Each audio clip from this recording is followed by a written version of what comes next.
बजरंग बांका, मां के वीर हैं बजरंग हनुमान जी। घेर ले चारों नाका, बांध दे अगाड़ी पिछाड़ी, जाने धर्म की राह बिगाड़ी।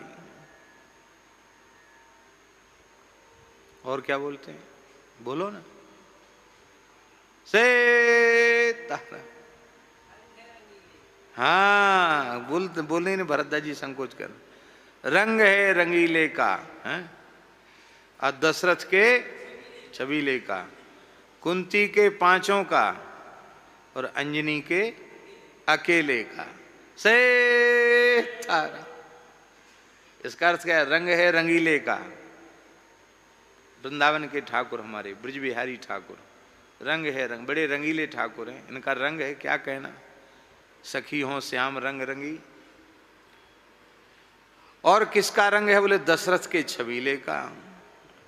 सो आनंद सिंधु सुख राशि, दशरथ के छबीले का रंग है। और कुंती के पांचों का, क्योंकि धर्मो विवर्धत युधिष्ठिर कीर्तनेन, पापम प्रणश्यति ब्रकोदर कीर्तनेन, शत्रुर्विनश्यति धनंजय कीर्तनेन, माद्री सुतौ कथयताम न भवन्ति रोगाः। प्रातः काल उठ करके धर्मराज युधिष्ठिर का नाम लेने से धर्म की वृद्धि होती है। भीमसेन का नाम लेने से पाप नष्ट हो जाते हैं। धनंजय का नाम लेने से शत्रु नष्ट हो जाते हैं। ये खुश हो रहा है, कम से कम इस बहाने हमारा नाम तो लेते हैं लोग। धनंजय नाम लेने से शत्रु नष्ट हो जाते हैं। और माद्री सुत माने नकुल सहदेव, इनका नाम लेने से शरीर आदि व्याधि से रहित हो जाता है। माद्री सुतौ कथयताम न भवन्ति रोगा। इसलिए कुंती के पांचों का, लेकिन अंजनी के, हनुमान जी का रंग भी अद्भुत, हनुमान जी की छवि भी अद्भुत, और युधिष्ठिर का धर्म हनुमान जी में। हनुमान जी का नाम लेने से धर्म भी बढ़ेगा, हनुमान जी का नाम लेने से पाप भी नष्ट हो जाएंगे। कह तुलसीदास बस जासु उर, मारुत सुत मूरति बिकट, संताप पाप तेहि पुरुष पहि, सपने हु नहीं आवत निकट। स्वर्ण शैल संकास कोटि रवि तरुण तेज घन, उर विशाल भुज दंड चंड नक वज्र वज्रतन, पिंग नयन भ्रुकुटी कराल रसना दसनानन, कपिस केश करकस लंगूर खल दलबल भानन। कह तुलसीदास बस जास उर, मारुत सुत मूरत बिकट, संताप पाप तेहि पुरुष पहि, सपने नहीं आवत निकट। हनुमान जी का नाम लेने से शत्रु भी नष्ट हो जाएंगे। हनुमान जी का नाम लेने से आधी व्याधि भी समाप्त हो जाएगी। संकट कटे मिटे सब पीरा, अथवा नासे रोग हरे सब पीरा, जो सुमरे। इसलिए साधु में सब कहावतें ऐसी वैसी नहीं, खाली बोलते चले जाते हो, अर्थ का विचार नहीं करते हो। अंजनी के अकेले का। बोलो हनुमान जी महाराज की। ऐसे तरह तरह के दोहा बोल करके साधुओं में गर्जना करते हैं भगवान के नाम की। इसलिए राम कहत चल, राम कहत चल, राम कहत चल भाई रे, नाही तो भव बिगार मह पर है, छूटत यति कठिनाई रे। ये बेगार क्या है? ये बेगार जो है ना, एक बड़ा पुराना शब्द है। हमारे इस देश में मुगल काल में और अंग्रेजी शासन काल में ये कुरीति मानव समाज में आई, लोक में आई। ये कुरीति, ये बड़ी भारी कुरीति है और बहुत क्रूरता है। बुरा नहीं मानना, मानो तो मान जाओ, उसकी भी कोई परवाह नहीं। आज यंत्र का युग है, मशीन का युग है। हजारों लोग जिस काम में लगते थे, अब बहुत थोड़े लोग मिलकर के वो काम केवल मशीनों के माध्यम से कर लेते हैं। जिस जमाने में यंत्र का युग नहीं था, उस जमाने में पहाड़ों की चोटियों पर किले बनाए गए,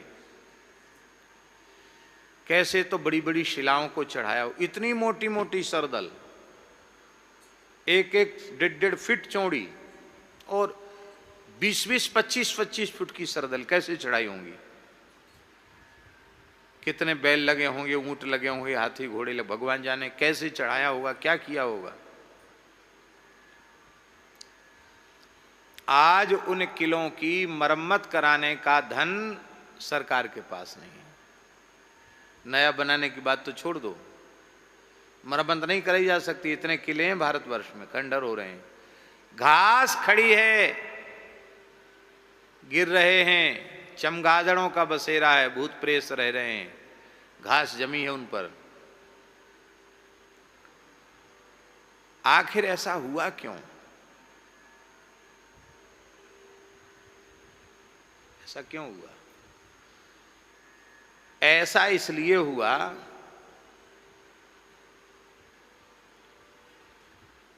कि प्रायः किले आदि बेगार में बनवाए गए। बेगार जानते हो? गरीब जनता को बुला लिया पकड़ करके, खोदो पहाड़, लाओ पत्थर, एक एक पत्थर उठा के लाओ। ना मजदूरी दी गई, ना ही कोई कपड़ा लत्ता दिया गया।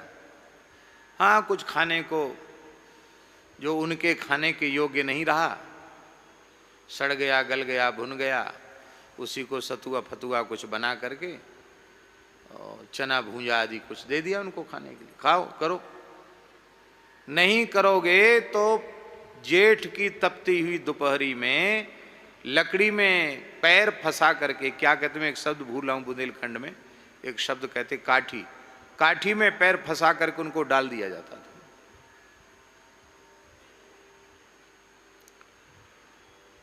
कितने लोग तड़फ कर मर जाते थे, उन पर कोई केस मुकदमा तो चलता नहीं था राजाओं पर, मर गया तो फेंक दो। इस भयंकर यातना को देख करके जो बेचारे दीनहीन गरीब होते थे, उनको वो काम करना ही पड़ता था। क्यों? नहीं करेंगे तो जी नहीं सकेंगे।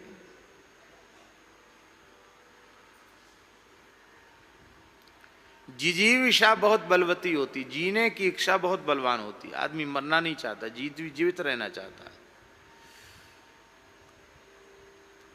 तो वो लोग जीने की इच्छा से क्या करते थे, जल्दी काम करते थे। क्या करते थे? बहुत जल्दी काम करते थे। क्यों? क्यों? बेगार कहते ना, बेगार से जितने जल्दी छुट्टी मिले उतना ठीक। तो जितने जल्दी उसका काम पूरा हो जाए उतने जल्दी छुट्टी मिल जाएगी। तो वो परिश्रम करके उस काम को अंजाम देना चाहते थे।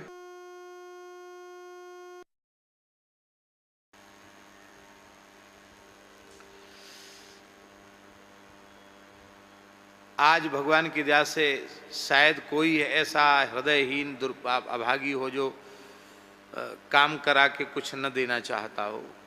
ये मनुष्यता नहीं है।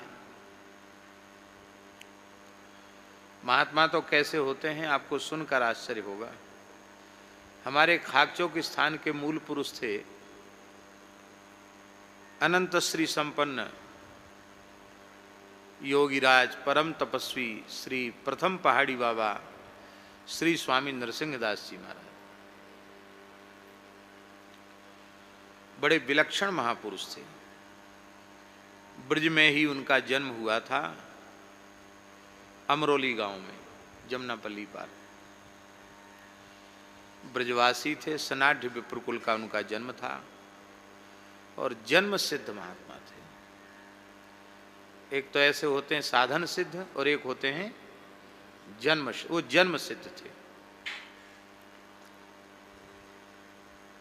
एक पीपल के खोल में बैठ गए 5 वर्ष की आयु में। कितने वर्ष की आयु में? उस पीपर को कहते ब्रजवासी टूंगड़ा पीपर, टूंगड़ा पीपर कहते थे उसको। टूंगड़ा पीपर के खोल में बाबा बैठ गए 5 वर्ष की आयु में, और 1 सप्ताह बाद बहुत खोजने पर मिले। 7 दिन तक समाधि लगा के बैठे रहे। तो 5 वर्ष का बालक असंप्रज्ञात समाधि में तो नहीं पहुंच सकता, ये तो जन्म सिद्ध ही पुरुष ऐसा कर सकते हैं। और 10 वर्ष की आयु में उन्होंने गृह त्याग कर दिया था। कितने साल की उम्र में? इतनी सी बात पर घर छोड़ दिया। बात ज्यादा कुछ नहीं थी। वे 6 भाई थे, सबसे छोटे थे पहाड़ी बाबा। उन जमानों में जल्दी विवाह हो जाते थे, 13-14 साल में ही विवाह हो जाते थे। तो बड़े भाइयों का विवाह हो गया था। बड़े भाई का विवाह हो गया तो बड़े भाई की पत्नी, जिसको भाभी कहते हैं, वो थी, वो आ गई। 1-2 भाभियाँ आ गई थी, ये तो छोटे थे और ये प्रायः ध्यान समाधि में रहते थे।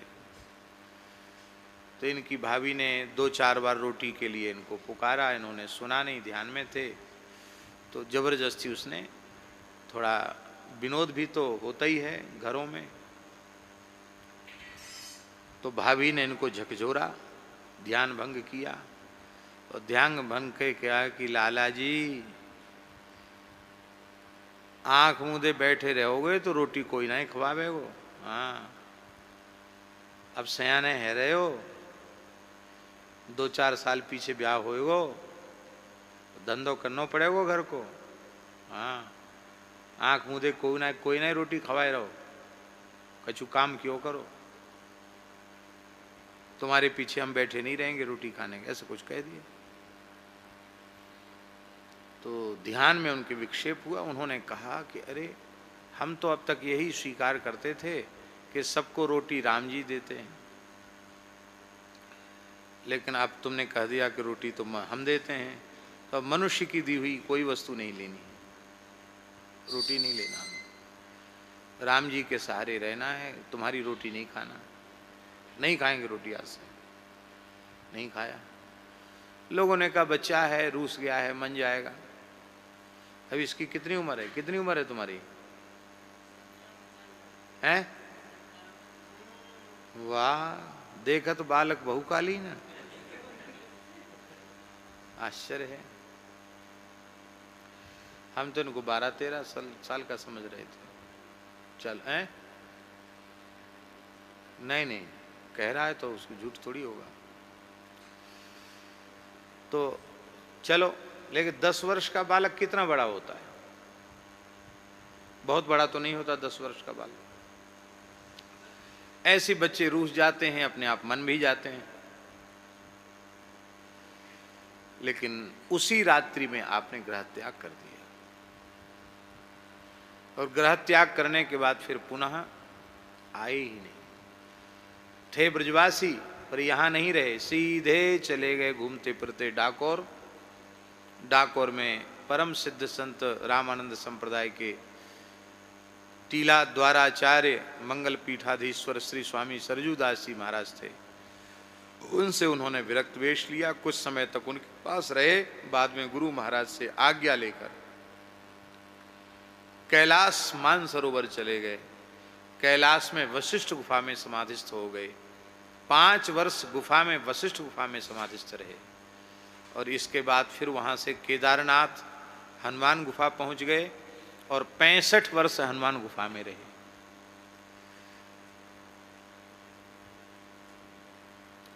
अब 200 साल से ऊपर तो उनको समाधि लिए हो गया पहाड़ी बाबा को। तो उस जमाने में कैसा होगा आप विचार करो।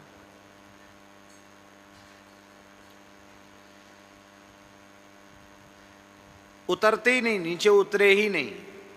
तो लगातार बर्फ में, पहाड़ में रहने से संतों में उनका नाम पड़ गया पहाड़ी बाबा। और उनकी इस कठोर तपस्या साधना से पर्वतीय क्षेत्र में वे वहाँ के देवता के रूप में स्वीकृत, लोग उनको देव दृष्टि से देखने लगे और लोगों में उनकी मान्यता आरंभ हो गई। बहुत बड़ी मान्यता। अभी भी बहुत से लोग ऐसे हैं जिनके कुलों में पहाड़ी बाबा की मान्यता है, विशेषकर ब्राह्मण कुलों में।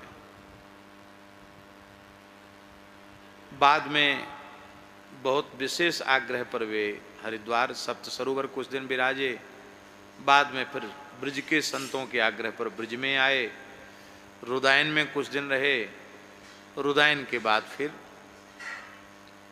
उनके कलकत्ते के सेवक ने उनकी जन्मभूमि अमरोली गांव में मंदिर बनवाया था। आज भी मंदिर है, हम दर्शन करके आए।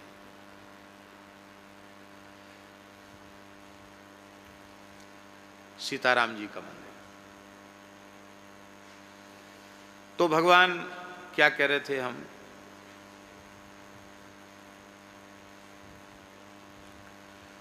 तो श्री पहाड़ी बाबा महाराज बाद में वृंदावन आकर के विराजे, तो 150 वर्ष की आयु तक विराजे। कितने? और 150 वर्ष की आयु में भी वो वृद्ध नहीं थे।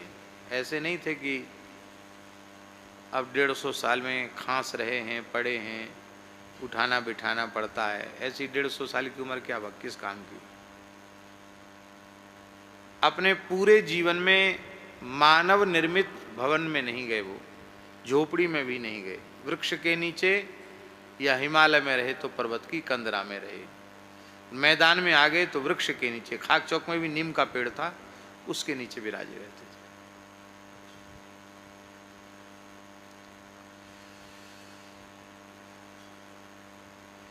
ये किस बात के ऊपर बात आई, याद है? हैं? क्या?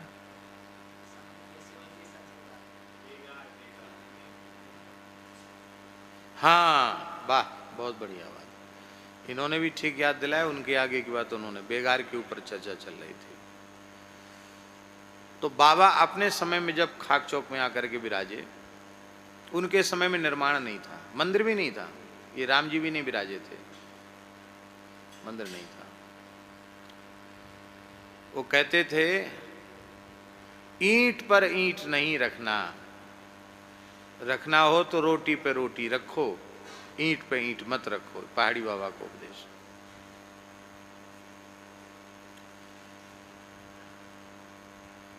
वृक्ष के नीचे रहे।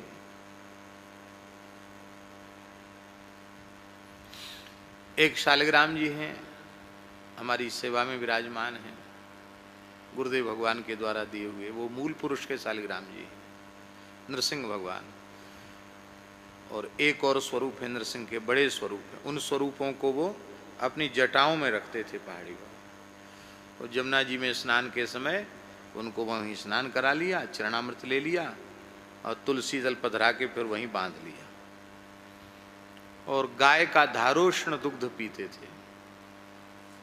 भूमि से स्पर्श हो गया तो दूध नहीं लेंगे, वो भी एक समय। धार कड़ गई, कपड़ा कमंडल में ही कपड़ा लगा दिया गया और उसी में धार काढ़ ली गई, छन गया। शालिग्राम जी को भोग लगाया, गट गट गट गट पी गई, हो गया।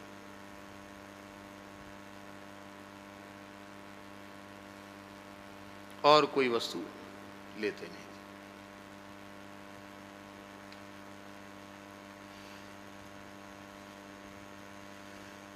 तो उनके समय में राजा महाराजा लोग भी दर्शन करने आते थे उनका। पहाड़ी क्षेत्र के तमाम राजा लोग उनको गुरु रूप में स्वीकार किए हुए थे। नेपाल महाराज भी उनके शिष्य थे। तो राजा लोग दर्शन करने आते तो वो दूर से ही साष्टांग प्रणाम करते और सोने की गिन्नियां, असरफियां भेंट करते। वो रज में ही पड़ी रहती। और कोई दीन दुखी ब्रजवासी आता, बाबा बड़े दुखी हैं, बहुत परेशान हैं बाबा, गरीबी थे। तो अपना लोहे की चिपिया ऐसे ऐसे घुमाई, उसके भाग्य से कोई सोने की असरफी गिन्नी निकली तो ऐसे फेंक देते थे, ले जा। उन्हें क्या करना, कोई अलमारी तिजोरी थोड़ी थी। उनके एक गुरु भाई थे, उनका नाम था सीताराम दास जी। उन्होंने कहा कि बाबा साधु सेवा होती है और एक कुएं की जरूरत है, छोटी कुइया बन जाए तो अच्छा है। क्यों? क्योंकि वर्षा काल में यमुना जी के जल में मिट्टी बहुत हो जाती है, तो यमुना जी के जल से ही सब काम होता था। तो वर्षा काल में मिट्टी बहुत हो जाती है, तो कम से कम उस समय कुएं के जल का प्रयोग हो जाया करेगा। तो सब संतों के आग्रह से कुआं बनाने की स्वीकृति उन्होंने अपने जीवन काल में दी। तो गांव के आते ब्रजवासी कुआं खोदवे वाले, वो काम धीरे धीरे करते और जाए वे लगते, बाबा कछु दे दे, तो बाबा चिपिया घुमाते और ऐसे गिन्नियाँ, सरफियाँ, चांदी के रुपया ऐसे फेंकते बालू में से। गाड़ के थोड़ी रखते थे, वैसे ही बालू में दब जाते, उठा के फेंक देते। फल मिठाई या तो सब दे देते। अब उनको पहले दिन ही जब सोने की सरफियाँ, किसी को चांदी का सिक्का ऐसा मिल गया तो वो तो प्रसन्न हो गए। अब वो बहुत धीमे काम करें, बहुत धीरे धीरे जामें, एक डलिया मिट्टी निकालें, फिर फेंक के आमें, फिर बैठ जाएं, आराम से करें काम, जल्दी नहीं करें। जिसमें जितने दिन चलेगा काम उतना फायदा होता रहेगा, इस भाव से। बाबा कहें बोलो मत, ब्रजवासी आनंद लेन दे, उन्हें पंगत हो तो पंगत में बैठ के खूब प्रसाद पाने। होते होते बड़े लंबे समय में बरसात आने वाली थी। बोले भले आदमी अब तो तैयार कर दो कुइया। तो खाक चौक की जो कुइया है बहुत लंबे समय में नहीं, ऐसा महाराज जी बताते थे। वो कुआ अभी भी है खाक चौक में, बड़ा मीठा, बड़ा सुंदर जल है उसका। वो कुआ बना तो सीताराम दास जी महाराज ने हाथ जोड़कर कहा, उनके गुरु भाई ने जो सब संभालते थे सेवा, उन्होंने कहा कि महाराज जितनी लागत में एक बड़े से बड़ा किला बने उतनी लागत में आपने कुइया बनवाई।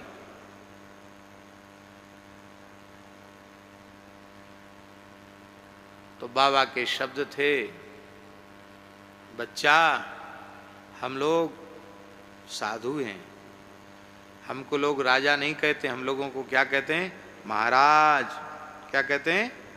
महाराज कहते हैं हम लोगों को, राजा वाजा नहीं हम लोग बेगार थोड़ी किसी से कराते हैं। अमीरों का धन गरीबों पर जा रहा है, इसमें तुम्हें क्या तकलीफ हो रही है? तुम्हें क्या फता रही है? अपने कुइया बनाना लक्ष्य नहीं था, अपने लक्ष्य तो ये था कि ये सब माया गरीबों के काम आ जाए। हम ये कहते साधु ऐसे होते हैं, संत ऐसे होते हैं, वो बेगार थोड़ी कराते किसी से। इसलिए संतों का काम, संतों की सेवा बेगार जैसे करना भी नहीं चाहिए, अत्यंत श्रद्धा पूर्वक करना चाहिए।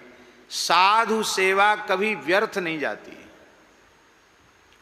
आप निष्काम भाव से अत्यंत श्रद्धा पूर्वक संतों की सेवा करेंगे, महाराज कभी व्यर्थ नहीं जाती।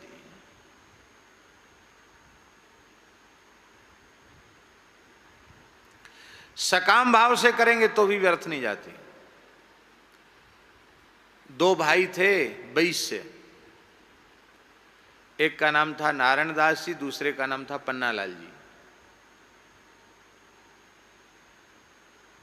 अपने जमाने के बड़े अमीर थे।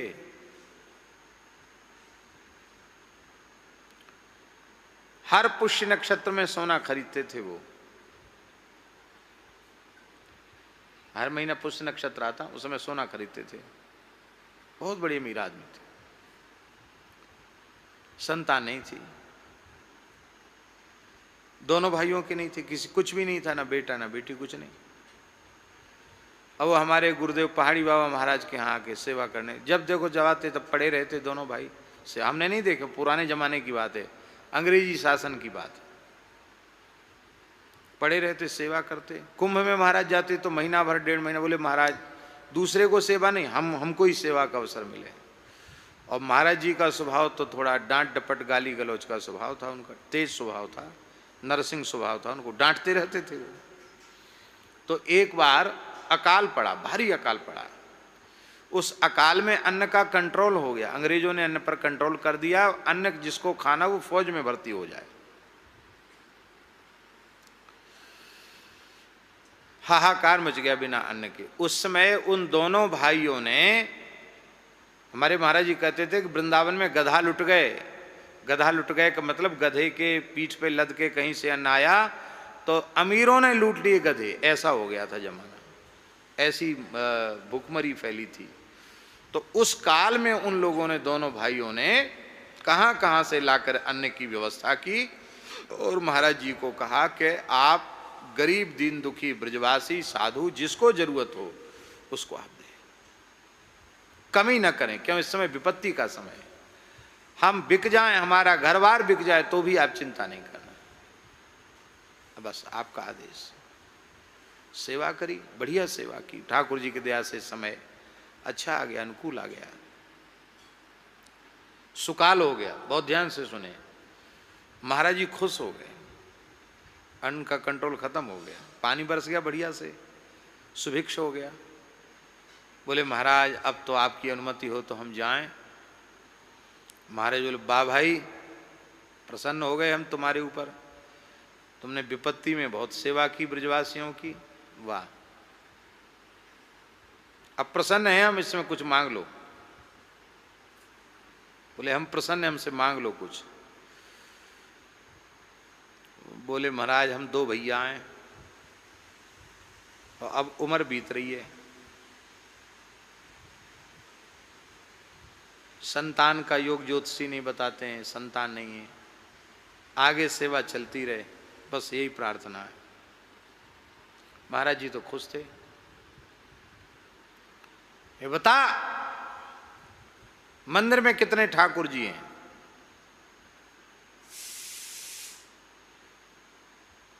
बोले महाराज तीन है, तीन। तो बोले जा तीन होंगे। क्या कहा? जा तीन होंगे। अभी तीनों जीवित हैं। बड़े का नाम गोपाल है, उनसे छोटे का नाम रामेश्वर है, उनसे छोटे का नाम चंद्रकेतु है। महाराज जी बोले तू चूक गया, जितने लाल जी और जितने शालिग्राम जी सब गिनती करके बता देता तो उतने हो जाते, तुमने केवल तीन की गिनती करी, राम लक्ष्मण जानकी जी की, इसलिए तीन होंगे। अब दोबारा नहीं मिलेगा वरदान, मिल गए तो वाणी निकलनी थी तो निकल गई। बोल कितने ठाकुर जी है मंदिर में? बोले तीन। बोले तीन होंगे जा।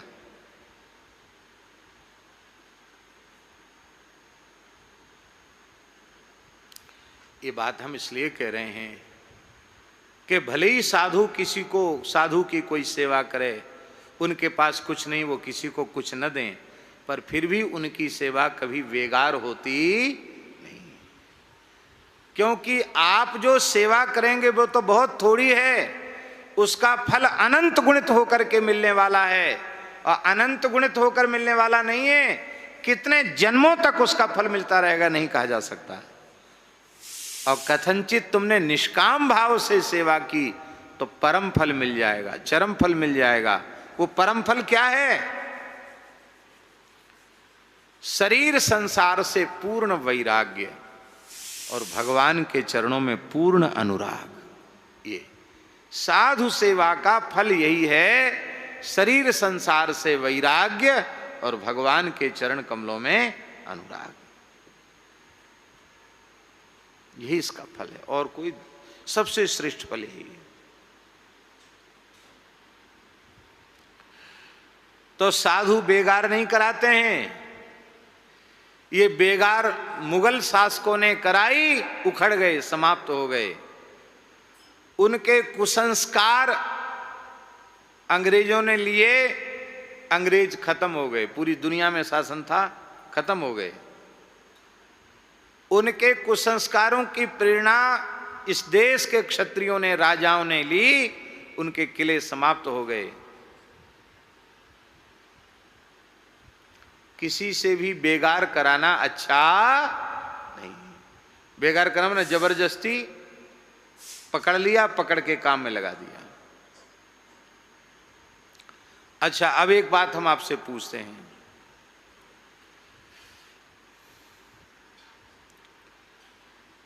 खंडेलवाल जी तो हैं राजा, मान लो, एक उदाहरण दे रहे हैं, खंडेलवाल जी हैं राजा और सज्जन जी हैं महाराजा, ठीक है। अब भगत राज इधर उधर घूम रहे थे, तो भगत राज को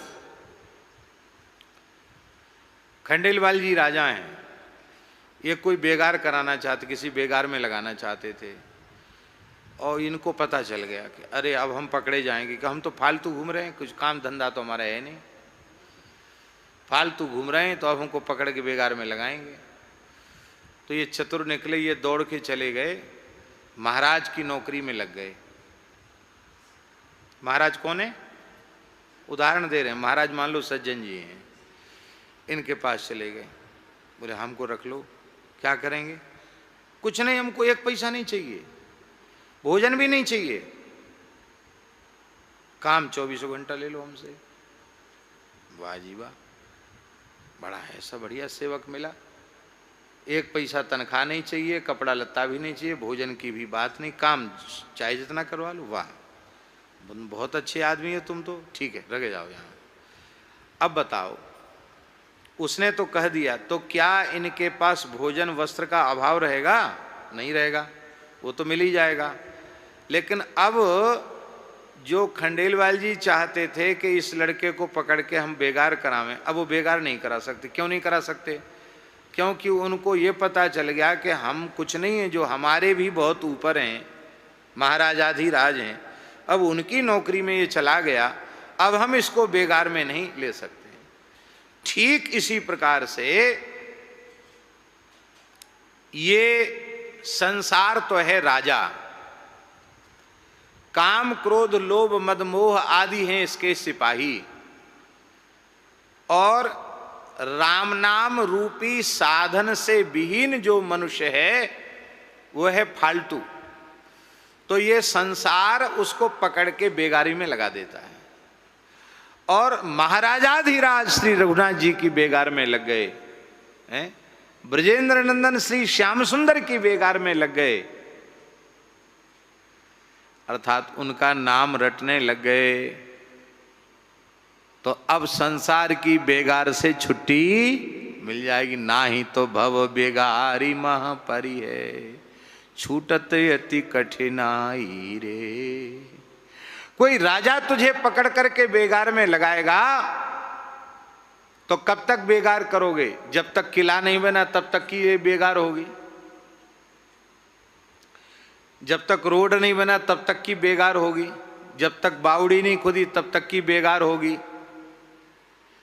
और काम पूरा होने पर बेगार खत्म। लेकिन इस संसार की बेगार तुम्हारी कभी खत्म होने वाली नहीं है। कितने जन्मों से बेगार कर रहे हो? ये बेगार ही है, जिसको हम कर्तव्य बुद्धि से भी कर रहे हैं ना, कि ये पत्नी के प्रति कर्तव्य, पति के प्रति कर्तव्य, ये पुत्रों के प्रति कर्तव्य, नाते रिश्तेदारों के प्रति कर्तव्य, और उन्हीं कर्तव्यों के जाल में उलझकर पूरा जीवन नष्ट हुआ है। ये सब बेगार है। और इस संसार की बेगार में कितने जन्मों से पड़े हो, अब तक छूट पाए? छूटत अति कठिनाई रे।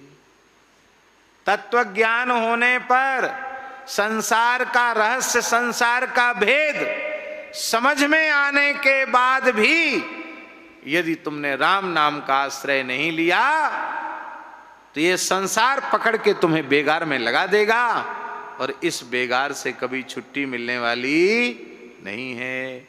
इसलिए राम कहत चल, राम कहत चल, राम कहत चल भाई रे। राम कहत चल, राम कहत चल, राम कहत चल भाई रे। नाही तो भव बेगार मह परी है, छूटत अति कठिनाई रे। नाही तो भव बेगार में परी है, छूटत अति कठिनाई रे। राम कहत चल, राम कहत चल, राम कहत चल भाई रे। राम कहत चल, राम कहत चल, राम कहत चल